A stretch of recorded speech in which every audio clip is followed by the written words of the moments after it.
Now at 9, law enforcement and state representatives come together to bring awareness about fentanyl addiction. Plus, it's the first day of class for students at Joplin Public Schools. We'll hear from a student about his big day. The GOP debate stage will have one less candidate this week. I'm Caroline Shively in Washington. I'll have that story coming up. The 4 states' most watched news starts now. Thank you for joining us tonight. I'm Tanya Bach. The Kansas Highway Patrol says they've identified the vehicle and the driver they say were involved in a fatal hit and run in Galena Saturday night. This is a surveillance image of that vehicle, a Ford Raptor truck. The crash happened around 11:30 p.m. Saturday on State Highway 66 at milepost 2.9 on the western edge of Galena. Authorities say it involved that truck and a pedestrian. This man, 60-year-old Gary LaTurner from Galena. LaTurner was killed in the crash. His daughter says the family is looking for answers.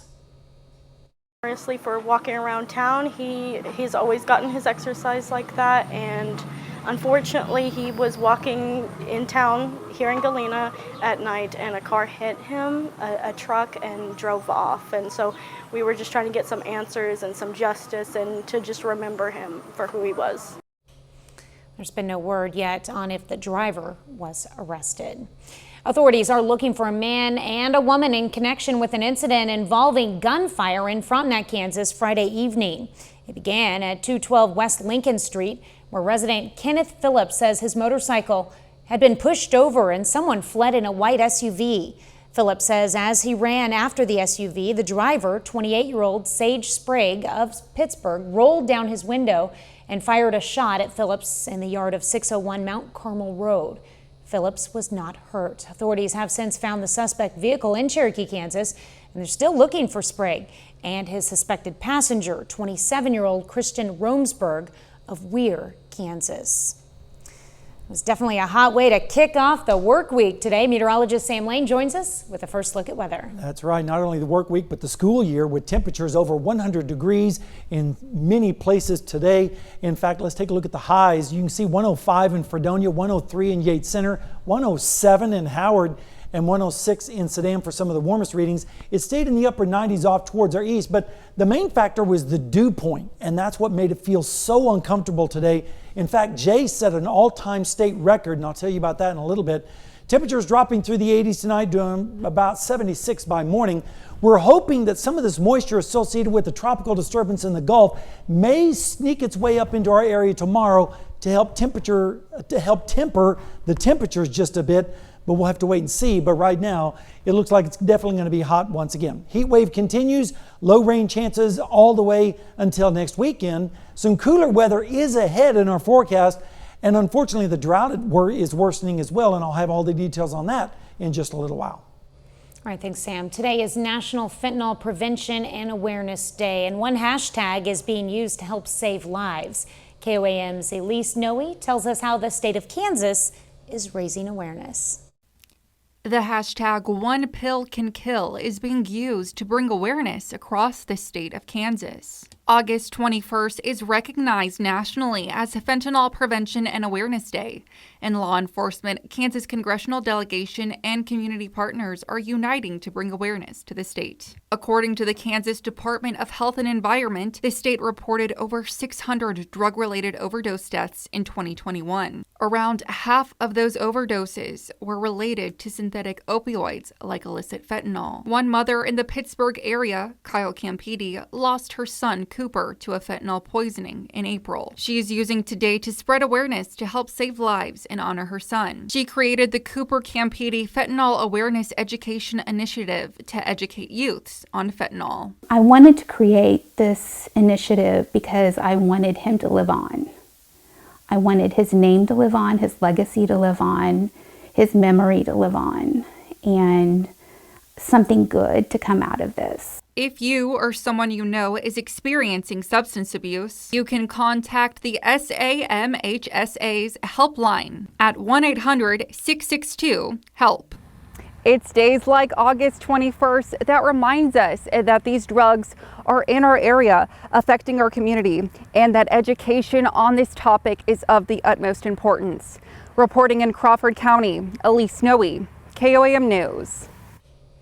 You can use the hashtag #OnePillCanKill to show your support for fentanyl awareness on social media. The campaign will run all week long, sharing resources and information about the deadly drug. Well, a piece of Southwest Missouri history has a new owner. The historic Reddings Mill Inn hit the auction block in Newton County, Missouri. Built back in 1872, the inn traded hands a few times over the years before ending up with its current owner, who's actually a former owner. The final bid went for $380,000. A nearly $500,000 grant coupled with a $500,000 loan will help provide high-speed internet in more of southeast Kansas. The plan will connect 228 people, 6 businesses, and 39 farms in Labette and Montgomery counties. Wave Wireless will make high-speed internet affordable through participation in the Federal Communications Commission's Affordability Connectivity Program. The program aims to serve socially vulnerable communities, which are most rural, remote, and underserved communities. And in Missouri, Jasper County launches an initiative to better understand internet broadband gaps. The results will help the county develop a strategy to improve internet access and connectivity for its residents, businesses, farms, and institutions. Organizers say a critical component of the study is public input, so the county commission is asking for the public's help to spread the word. If you'd like to participate in the study, head over to KOAMnewsnow.com, where we've provided links for businesses or residents. Well, thinking there's nothing for him to gain with such a huge lead in the polls, former President Trump said on Truth Social he's skipping this week's GOP debate. And that leaves an opening for the other candidates to make a splash. It also frees up Trump's time to focus on his legal problems, including a trip to Atlanta for booking on state charges sometime this week. Fox's Caroline Shively reports from Washington. In an all-caps announcement, former President Trump says he's out. He will not be participating in the GOP debate Wednesday, arguing the public knows who I am and what a successful presidency I had. One of his opponents has a different take. Donald Trump is afraid to go on the debate stage and answer for being a proven loser. Without the frontrunner on stage, the other candidates hope to break from the pack. We know that America is looking for alternatives. I'm looking to introduce myself to the country. One of my goals in that debate is for the American people, Republican primary voters, to get to know me in a little bit broader context. While Florida Governor Ron DeSantis, who is consistently number 2 in national polls, is unlikely to take a shot at Trump, skipping the debate could leave him vulnerable to attack. But his rivals will have to do it without turning off voters. I wish that everyone will play fair and they will fight fair, and I hope that they don't attack one another. Congressional Republicans have been careful not to offend Trump, but on Sunday, Senator Bill Cassidy of Louisiana said he thinks it's time for the former president to drop out. Obviously, that's up to him. I mean, you're just asking my opinion, but he will lose to Joe Biden if you look at the current polls. Trump has until noon Friday to turn himself in at the Fulton County Jail for processing on charges related to trying to overturn his 2020 election loss in Georgia. In Washington, Caroline Shively, Fox News. Today, President Joe Biden is traveling to fire-ravaged Maui. He and First Lady Jill Biden will take an aerial tour of the island and see the damage firsthand at the historic town of Lahaina. Biden is also set to meet with survivors, first responders, and other officials. He's assigning FEMA official Bob Fenton to coordinate a long-term federal response. Fenton has been on the ground since the fires began earlier this month. Coming up, the intense heat caused some sports practices to be canceled today in Missouri. We'll hear from officials on what they're doing to protect athletes and staff. Well, putting kids into sports can not only help them stay active, but might help boost their social and teamworking skills. Dr. Matthew Sacco with Cleveland Clinic says kids can learn how to solve problems through sports. He says they can learn how to manage their feelings when working with teammates and dealing with team losses. Dr. Sacco recommends putting them in a rec league. which is less intimidating and difficult. Athletic practices have been stopped across the Ozarks because of this dangerous heat and humidity. Experts say it's so hot, it can cause serious health problems to the students out on the field. Michael Hoffman has more on what area sports teams are doing to protect students and staff. And we're following the science, and I think that's what's crucial about it. It's not going out on a whim. From Springfield to Bolivar, football fields across the Ozarks look like this. Empty. And while the change of plans happened quickly, there are always contingencies for the extreme heat and humidity. Whether it be a morning practice on a day like today or a later evening practice or potentially even an indoor practice, working around those indoor sports such as volleyball, we've got to have contingency plans in place as far as facilities are concerned. Schools like Bolivar are doing tests every 15 minutes to see when or if the fields are safe for practice. But we don't want kids getting hurt, or we don't want to have kids with heat exhaustion, heat stroke, and have to overcome those things as well. So student safety is our #1 priority. The same is happening in Springfield. Practices have either been moved to the mornings, the nights, or canceled altogether. And Joshua Scott with SPS says when it comes to the games, it's not just the athletes that need to be thought about. What about our fans who are coming to attend? What about people that maybe aren't as used to that? So that's why you're going to see some games pushed back a little later or practices pushed earlier. But Bolivar and Springfield have coaches trained in life-saving first aid, as well as trainers with local hospitals that help the athletes, especially in times like these. We have different emergency action plans that we follow as well with our coaches. Our coaches are trained on that, and as long as CPR first aid certified. They go through heat illness training through MSHA. That's one of the requirements for all coaches to go through. So they're trained on these things on an annual basis. Our meteorologist Sam Lane is next with a complete look at our hot forecast. And later, Missouri Southern lets its women's basketball team tour the ladies' new locker room.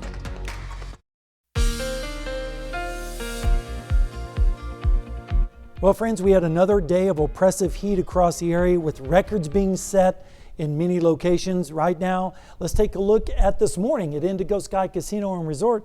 And as it goes into motion, you can see that through the afternoon, temperatures were really warming up rapidly under those blue skies and hardly any clouds at all. There were a few this afternoon, but they were very few and far between. We did have a beautiful sunset, though, across the area. In Joplin, we made it up to the century mark after starting out at 75, which, of course, was above the normals, and only 2 degrees away from the record set 20 years ago, back in 2003. And, of course, we're behind on the rainfall for the year. So far this summer, we've had 12 days of 100 plus, and we're probably going to make it 13 before all is said and done, maybe even 14 as we go through the forecast. Excessive heat warning is in effect already for southwestern Missouri and southeastern Kansas, and will likely be reissued again tomorrow for northeast Oklahoma and northwestern Arkansas. And if we take a look at the temperatures right now, they're still in the 90s at this hour, like in Yates Center with 90, 92 in Chanute, 91 in Veneta, and 89 over there in Carthage. So it's a little bit cooler off to the east. Like right now in Monette, it's 86. But here's the big story, is the dew points. Look at these dew points. This is just almost unheard of. And all of this is because of the rain that we had like a week and a half ago. All of that rain is being evaporated out into the ground, and so it really raises the dew points. And then when you combine that with the temperature, it just makes it feel absolutely oppressive. In fact, we don't even have a scale going up to 80 on the dew point tracker, so we're just going to call it soupy. You can almost cut it with a knife out there. This is what it feels like right now. 120 in Grove. Now earlier, Jay hit a state all-time record in Oklahoma at 127 this afternoon. That's what it felt like down there. And again, it's because of those high dew points and of course the high temperatures. And you can see it still feels like 96 right now in Iola, but everywhere still feels like in the low 100s. And tomorrow, guess what? Same thing again tomorrow. Temperatures very hot, but it's also going to feel very hot with temperatures feeling like well over 110 in many locations, not only tomorrow, but also on Wednesday, and also a few spots on Thursday as well, especially down to the south. So the heat just continues, and unfortunately no precipitation is expected over the next 36 hours, and it's all because of this big dome of high pressure that is just stubbornly sitting right over on top of us. It is going to weaken, and it is expected to retract off towards the west, and as it does, that's going to allow the possibility of some showers and storms to move in for the weekend, and also some cooler temperatures. So tomorrow morning we're going to see lows in the 70s, and then highs tomorrow well over 100 degrees across the entire area. And over the next 7 days, the heat just keeps going on right on through the rest of the week. But we do have a break on the weekend with cooler temperatures, Tanya, actually right close to or just slightly below normal. Wouldn't that feel nice? Yeah, like how many? That's 5 days in a row under 90. I know. Can you believe it? And all of those nights in the 60s. It's going to I'm feel shaking great. with excitement here. Just got to get through these hot days. That's right. We got can do just it. a few more days. All right. Thanks, Sam. Well, coming up, why fast food restaurant payments are going electric and how this could affect your next visit. Do the generations operate differently in how they handle finances, especially in a high-tech era? A new Finance Buzz survey shows generational gaps in handling money, with older generations using more traditional means and younger ones more high-tech oriented. Some findings show the differences, such as half of adult Gen Zers saying they've never written a check. Baby boomers are the least likely to use mobile app payments and online banks or investing apps. Chick-fil-A is helping take a big bite out of college debt and affordability for its workers and non-workers as well. For Chick-fil-A workers, scholarships can be for $1,000, $2,500, and $25,000 amounts through its Remarkable Futures Scholarship Program. And if you're a non-tech savvy Taco Bell lover, you may soon have to step up your technology game. The fast food chain's parent company, Yum Brands, has hatched a plan for 100% digital transactions. Yum Brands' other holdings include Pizza Hut and KFC. This could also mean using artificial intelligence for drive-through orders, which is the company is testing now. Interesting. Well, fast food could soon become even faster by trimming down indoor dining. Dining rooms at fast food restaurants are quickly becoming a thing of the past. Instead, some chains are ramping up their automatic ordering process and expanding drive-through service. Up next, a popular plate known for making eating fun for the kiddos is making a return. Well, today is the first day of school for many students across the area, including in Joplin. KOAM's Amber Jenkins was at Soaring Heights Elementary School this morning as classes got underway. The first day of school can be hectic, especially when meeting teachers and new friends. However, one fifth grader at Soaring Heights say the first day also means first impressions. What's going to be different is that I'm going to make everybody say that, who's that kid or who's that kid? While EJ is focused on being that guy at school, his dad is proud to watch his confidence grow. The only reason my dad was excited because he wanted to see how I look in the mirror whenever I put on my clothes and have a look. EJ is now a fifth grader, and that means he's a role model for younger students. He wants to take the fifth grade to the next level. That fourth grade last year was the best, and I was in fourth grade last year, and so I was part of that. And now we want to make fifth grade the next level, and then keep going and keep going.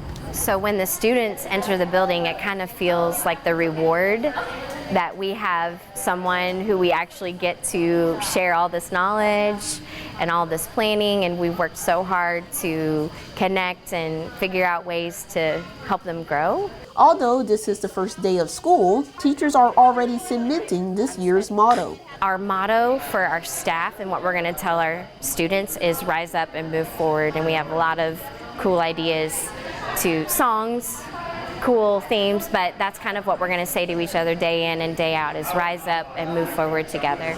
Reporting in Joplin, Amber Jenkins, KOAM News. That's a good motto to have. A principal of Soaring Heights Elementary says they have several goals this year, and one, they're focusing on improving attendance. Well, an Arkansas school board has decided that an AP African American Studies course will be offered in the Little Rock School District for college credit. It's a sharp break from state education officials who earlier this month said students enrolled in the program would not receive credits towards graduation. Nearly 100 students at Central High School had reportedly enrolled in the course this year. As children across the country head back to school, one pediatric group is calling for corporal punishment in schools to be abolished. The American Academy of Pediatrics released an updated policy statement by the Council of Health. It urges that spanking or striking children in schools should be, quote, abolished in all states by law. The AAP says corporal punishment is legal in public schools in 18 states, and nearly 70,000 students are struck at least once a year. Depending on the school system, some buses do not have air conditioning. Elizabeth Van Maitre explains what Missouri's largest district is doing to help keep students safe during the dangerous temperatures. It's a busy day here at the Transportation Department getting ready for tomorrow. 106 out of the 150 school buses here for Springfield Public Schools do have air conditioning. But with temperatures in the triple digits, parents and faculty are taking extra precautions this week as kids head back to school. Parents are urged to dress their children light for the first day of school and to make sure that they pack a water bottle for them, especially if they are riding on the bus. An email was sent out to faculty reminding them to be weather aware over the next couple of days, watching out for the students on their buses or in their classrooms, encouraging them to continue to drink water and to provide access to water for them. Each school in Springfield Public Schools does have a school nurse. They're also going to be watching carefully for any sort of heat-related illnesses. For just that, the heat cramps and profuse sweating that may go then to zero sweating, and that's when you really have a problem. Parents, the district is sending out an email tonight about their recommendations when it comes to this sort of heat, as well as any first day of school announcements, so be sure to watch out for that. Well, this intense heat wave can cause issues for your vehicle, so AAA is giving out some tips to help. One is to keep an eye on any corrosive buildup on your battery caused by faster evaporation of battery fluid. And another tip is to make sure your engine's cooling system has plenty of fluid and is working properly. And make sure your tires are properly inflated. Low tire pressure combined with hot road temperatures can increase the risk of a blowout. A bit later, steps you can take to help your little ones alleviate anxiety in the classroom.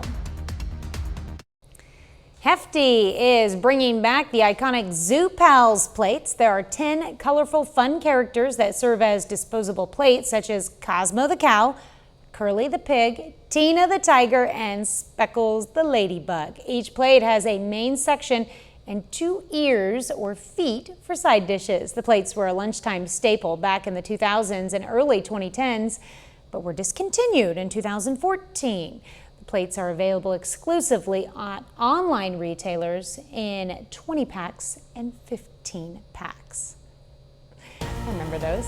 30 more minutes of news, weather, and sports coming your way. We'll hear from a student and a teacher at Joplin-Soaring Heights Elementary as the new school year begins. Plus, how Missouri's largest school district is keeping kids safe on the bus during this heat wave.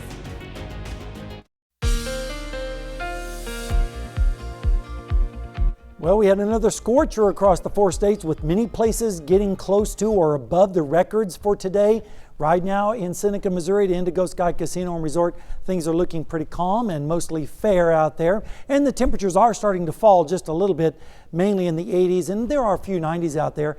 We made it up to the century mark today after starting out at 75, which of course is above the normals of 90 and 67. The record, we only missed it by a couple of degrees, and those are not the kind of records we like to set in the summertime. Speaking of summertime, we've had about 12 days now of 100 plus, including today, and we're likely going to add to that, maybe up to about 14 or 15 before all is said and done. And then hopefully that will be the end of that. We do have an excessive heat warning in effect for southwest Missouri, southeastern Kansas. Will be reissued tomorrow for northeast Oklahoma and northwestern Arkansas. So everyone's going to have the excessive heat warning for tomorrow. Temperatures right now are starting to fall down in the upper 80s, but still 92 in Chanute right now, 91 in Independence, and 90 over there in Miami. But when you look at the dew points, this has been the major factor as far as the uncomfortableness with all this heat. Look at these dew points in the 80s. That's even off of our scale on the dew point tracker. So it's way more than soupy out there. It's just downright miserable. And when you factor in the temperature, this is what it feels like. It feels like only 116 now in Grove. Earlier It was 127 is what it felt like in Jay. And by the way, that is the state record for Oklahoma for the all-time hottest heat index. So those are not the kind of records we like to set. That's certainly the case across the area. And right now, it's still feeling like 93 in Iola for the cool spot, if you want to call 93 cool for this time of night. Tomorrow, the heat's going to be back, of course, with temperatures feeling like 110 plus, 115 in Girard and in Pittsburgh, 118 in Lamar. And then as we go into Wednesday, more of the same, maybe a tad cooler, but just by a couple of degrees. And then Thursday, a little bit cooler still, but still feeling like 105, 106, even 111 down there in Anderson. So it's going to be hot for at least the next several days. Rain chances are going to be low to almost zero, and it's all because of this pesky upper level high that's been sitting over us, and that is slowly going to weaken and also make a track towards the west. And as it does, pieces of energy are going to rotate around the edges, and that's when the rain chances are going to increase, and also some cooler temperatures. But tonight, lows in the mid-70s, and then tomorrow afternoon, temperatures again at or above 100 degrees in most places. And then as we go into Wednesday morning, lows once again in the mid-70s. And then Wednesday afternoon, just a repeat of tomorrow with temperatures close to 100 degrees. And then the 100-degree temperatures continue right on into Friday. And then once the weekend arrives, that's when the chances of showers and storms increase, and also some normal temperatures for once, with highs in the 80s and lows in the 60s. Won't that feel nice? I like the sound of normal.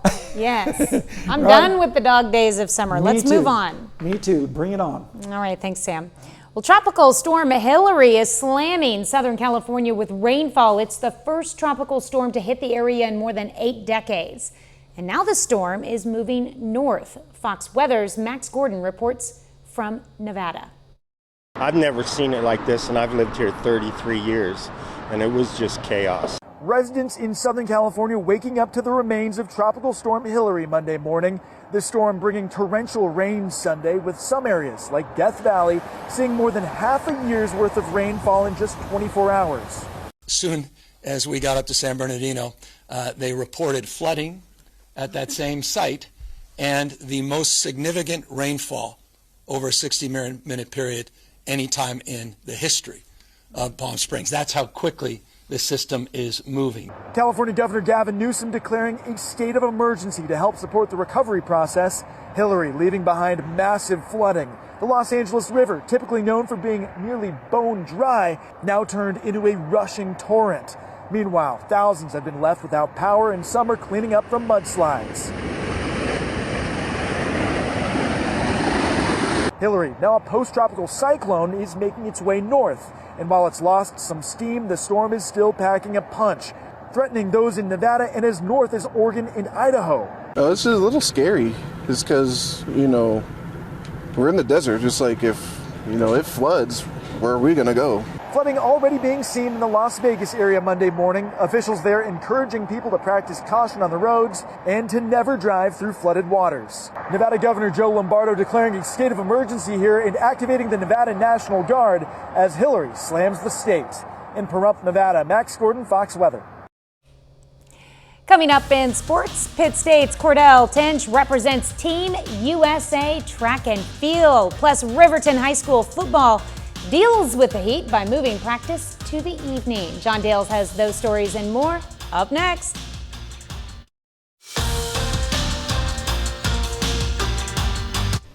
Pitt State track and field alum Cordell Tinch lived out a childhood dream today. In front of a worldwide television audience in Budapest, the Green Bay native represented Team USA in the 110-meter hurdles at the Outdoor World Championships. Unfortunately, he comes up just short of the time needed to qualify for the finals, which were held shortly later this evening. Now, Tinch finished in 13.49 seconds on Sunday. That was the event prelims. That was good enough to qualify for the semis. In the semifinals, he goes 13.31. A little bit faster, but not nearly as good as his fastest times from earlier this summer, which we'll throw on your screen right now. You'll probably remember back in June at the Arkansas Grand Prix, that's when things really started clicking for Tinch. He set an all-time collegiate record and facility record at the University of Arkansas of 12.96 seconds. Later this summer, he qualifies for Team USA with 13.07 in the national championships. World champ Grant Holloway from the U.S. This evening, he won first place with a time of 12.96. Second place finisher from Jamaica was in at 13.07. And Missouri Southern women's basketball got a look at its revamped home locker room for the first time this afternoon during their first day of classes for the fall semester. Lions put the new locker room together thanks to the financial support from Brad and Anita Oplotnik. Anita is a member of the Missouri Southern Athletics Hall of Fame and a former player on the Lions women's hoops team. The 2023 MSSU women's hoops team is coming off a 29-7 campaign last year. They've had to retool in the offseason with a lot of fresh faces, but they begin the year with a scrimmage on November 1st at Wichita State, and their first official game is on November 10th. Pitt State football in the news over the weekend as well. D2Football.com releases its annual Elite 100 watch list, which highlights 100 of the top collegiate football players in the country at the D2 level. 3 Pitt State players make the list: Trace Jeffries, O-lineman, tight end Devin Garrison, and linebacker Dubem Okonkwo. Now, Garrison's the only one of the 3 that's on the first team, other 2 on second team. Jeffries entering his 6th and final year of college football. He's a captain on the Gorillas 2023 team. Garrison is a rising senior, caught 7 touchdowns and 614 yards last year. Okonkwo, redshirt junior, 39 tackles last season and 10.5 sacks. And today's 100-degree temperatures have made an impact on the local sports community as well. For Riverton High School, an outdoor football practice at 3 in the afternoon in the sun and the heat, well, wasn't looking like a safe option. So they choose between an 8 p.m. practice tonight or 5 a.m. tomorrow morning. Rams opt for the much more desirable option, the evening practice under the lights. Team full of 40-plus players hit the practice field with water breaks held every 15 or 20 minutes to combat the effects of the heat. But the intensity of the practice still as high as ever as the Rams try to turn things around from last year's one-win season. We talked about this today. We had a meeting this morning, and the heat's going to make us do something different. The good part is we hope it's only for a week, but these guys got to have some type of adjustment to the heat. It's still warm enough, plenty warm enough, as you can tell, to get that done. But we felt like we would get more done at 8 o'clock at night than we would at 5 o'clock in the morning. The dew's on the ground, so this is conducive to us getting the best practice that we can, and it's closer to game time scenario of when we're going to be playing on Friday nights. I'm excited about the chemistry we have. I mean, this is our second year with Coach Weaver, but we have a pretty good connection with him. He's our baseball coach, our football coach, and he just tries to do everything with us. That's all for sports. Back with more news after this. As more and more kids head back to school, there are worries over crises like active shooters or weather emergencies. Medical complications and bullying can be top of mind for both parents and students. Ivan Rodriguez is in Atlanta with the advice from the experts to get the school year started right.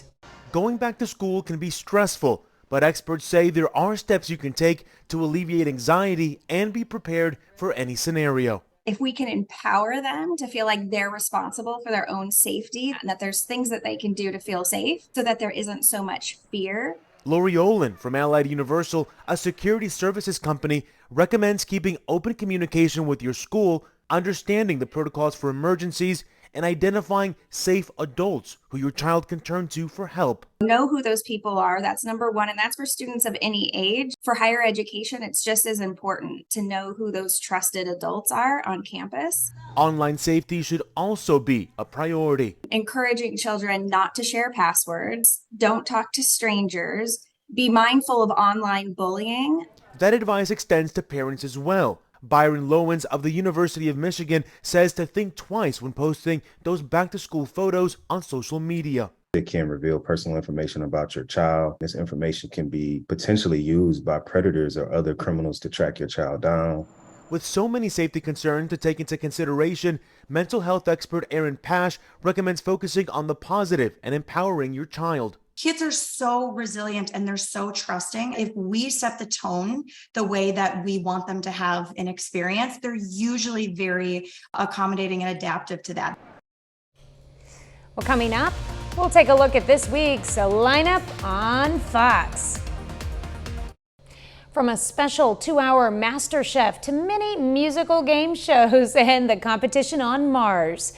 Here's a look at what's coming up on Fox TV with Fox's Ashley Dvorkin. I'm going to do everything I can not to lose. The 6 stars left on Mars get closer to winning it all. Here's what's hot on Fox. Attention all crew.